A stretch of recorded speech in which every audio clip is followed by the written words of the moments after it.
साढ़े YouTube channel समाइला tutorials विच तुहाडा स्वागत है।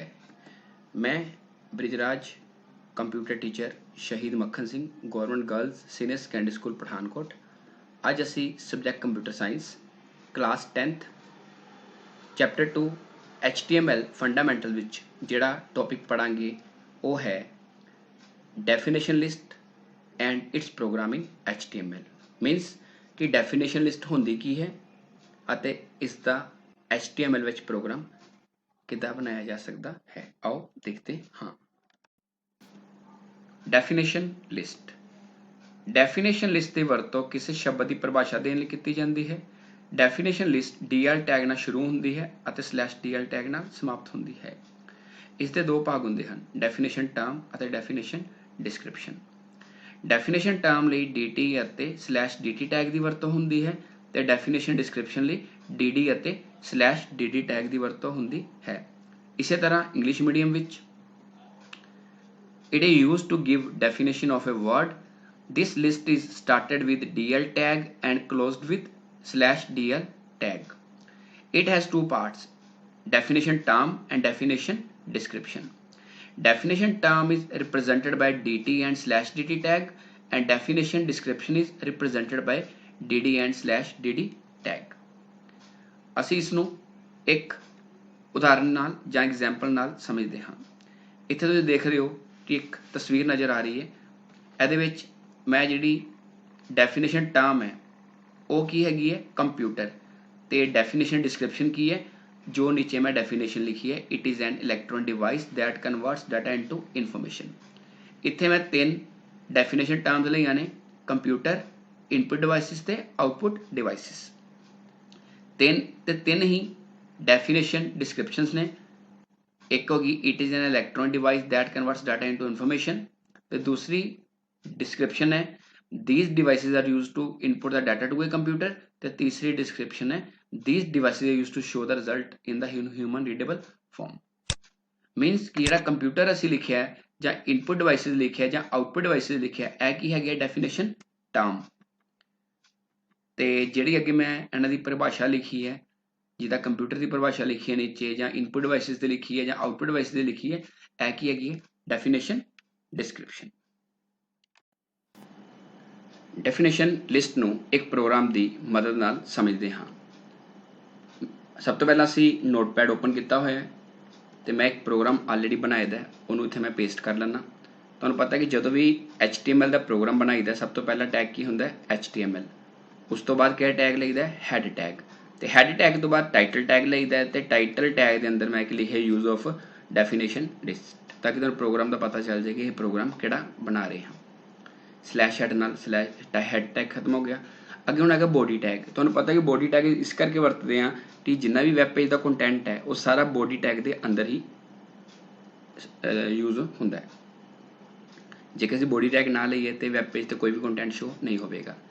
हुण डेफिनेशन लिस्ट लई सब तो पहला टैग जिहड़ा असीं वरतदे हां वो हुंदा DL टैग, ते DL टैग का मतलब हुंदा है डेफिनेशन लिस्ट। DL ਅਤੇ /DL टैग के अंदर असीं जो भी लिखांगे वो सारा डेफिनेशन लिस्ट होवेगी। तो DL टैग तो बाद असीं डेफिनेशन टर्म नूं डिफाइन करना हुंदा है, तो उहदे लई आपां टैग यूज करते हैं DT मतलब डेफिनेशन टर्म, तो /DT नाल इनू खत्म करांगे क्योंकि पेड टैग है। DT ਅਤੇ /DT के अंदर जो भी असी लिखांगे वो की होएगी डेफिनेशन टर्म, कि वो हैडिंग दसेगा। DT तो बाद आप यूज करांगे DD का मतलब होंदा है डेफिनेशन डिस्क्रिप्शन।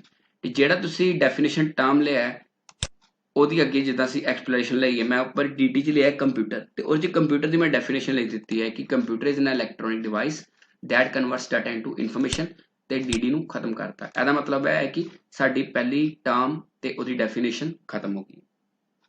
उस तो बाद सैकेंड डेफिनेशन टर्म मैं लई है इनपुट डिवाइसिस, मतलब सैकेंड टर्म साडी की बनी इनपुट डिवाइसिस, ते ਇਹਦੀ DD के अंदर डिस्क्रिप्शन के अंदर मैं की लिया input devices are use to input the data to a computer. DD बंद हो गया। उस तो बाद थर्ड डेफिनेशन टर्म लई है आउटपुट डिवाइसिस, तो एरी DD के अंदर लिया मैं these devices use to show result in human readable form. DD भी खत्म करता। ਤੇ DL ਵੀ ਆਪਾਂ ਫਿਨਿਸ਼ ਕਰਤਾ ਤੇ ਬੋਡੀ ਟੈਗ ਵੀ ਬੰਦ ਕੀਤਾ ਤੇ HTML ਵੀ ਬੰਦ ਕੀਤਾ। ਫਿਰ ਤੁਹਾਨੂੰ ਦੱਸਣਾ ਚਾਹਾਂਗਾ ਕਿ ਡੈਫੀਨੇਸ਼ਨ ਲਿਸਟ ਦੇ ਅੰਦਰ ਕੀ ਹੈ ਕਿ ਉੱਪਰ ਇੱਕ ਹੈਡਿੰਗ ਸ਼ੋ ਹੋਏਗਾ ਟਰਮ ਦੀ ਤੌਰ ਤੇ ਨੀਚੇ ਉਹਦੀ ਡੈਫੀਨੇਸ਼ਨ ਆਏਗੀ DD ਦੀ ਹੈਲਪ ਨਾਲ। ਹੁਣ ਅਸੀਂ ਕੀ ਕਰਦੇ ਹਾਂ, ਇਸ ਪ੍ਰੋਗਰਾਮ ਨੂੰ ਸੇਵ ਕਰਦੇ ਹਾਂ। ਸੇਵ ਕਰਨ ਲਈ ਸੇਵ ਤੇ ਕਲਿੱਕ ਕੀਤਾ ਫਾਈਲ ਤੇ ਜਾ ਕੇ, ਉਸ ਤੋਂ ਬਾਅਦ ਮੈਂ ਡੈਸਕਟਾਪ ਸਿਲੈਕਟ ਕੀਤਾ।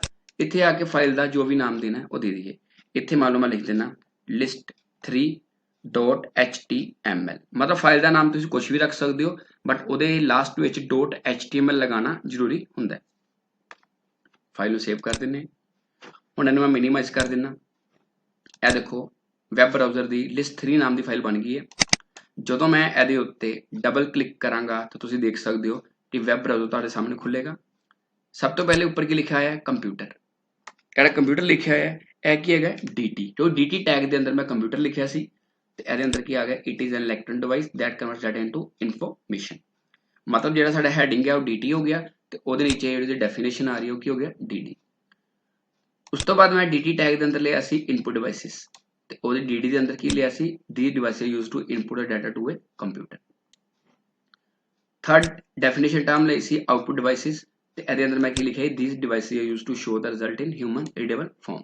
ਤੁਸੀਂ ਫਿਰ ਇੱਕ ਵਾਰੀ ਨੋਟਪੈਡ ਮੈਂ ਤੁਹਾਨੂੰ ਦਿਖਾਣਾ ਕਿ ਇਹਦੇ 'ਚ ਆਪਾਂ ਕੀ ਲਿਖਿਆ ਸੀ, DT ਦੇ ਅੰਦਰ ਕੰਪਿਊਟਰ ਤੇ it is an electronic device. ਦੇਖ ਸਕਦੇ ਹੋ ਕਿ DT ਦੇ ਅੰਦਰ ਕੰਪਿਊਟਰ ਲਿਖਿਆ ਸੀ ਤੇ DD ਦੇ ਅੰਦਰ ਇਹ ਲਿਖਿਆ। ਇਸੇ ਤਰ੍ਹਾਂ ਦੂਸਰਾ DT ਇਨਪੁਟ ਡਿਵਾਈਸਿਸ ਸੀ, ਥਰਡ ਸੀ ਆਊਟਪੁੱਟ ਡਿਵਾਈਸਿਸ।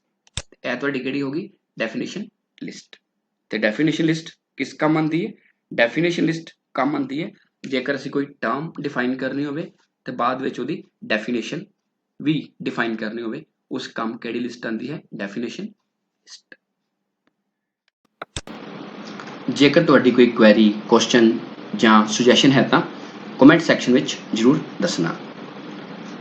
ਅਤੇ ਜੇਕਰ ਤੁਸੀਂ ਅਜੇ ਤੱਕ ਮੇਰੇ ਇਸ YouTube ਚੈਨਲ ਨੂੰ ਲਾਈਕ ਅਤੇ ਸਬਸਕ੍ਰਾਈਬ ਨਹੀਂ ਕੀਤਾ ਹੈ ਤਾਂ ਕਿਰਪਾ ਕਰਕੇ ਇਸ ਨੂੰ ਲਾਈਕ ਅਤੇ ਸਬਸਕ੍ਰਾਈਬ ਜ਼ਰੂਰ ਕਰੋ ਅਤੇ ਬੈਲ ਆਈਕਨ ਨੂੰ ਪ੍ਰੈਸ ਕਰਨਾ ਨਾ ਭੁੱਲੋ ਤਾਂ ਜੋ ਤੁਹਾਨੂੰ ਮੇਰੀਆਂ ਨਵੀਆਂ ਵੀਡੀਓਜ਼ ਦੀ ਨੋਟੀਫਿਕੇਸ਼ਨ ਮਿਲਦੀ ਰਹੇ।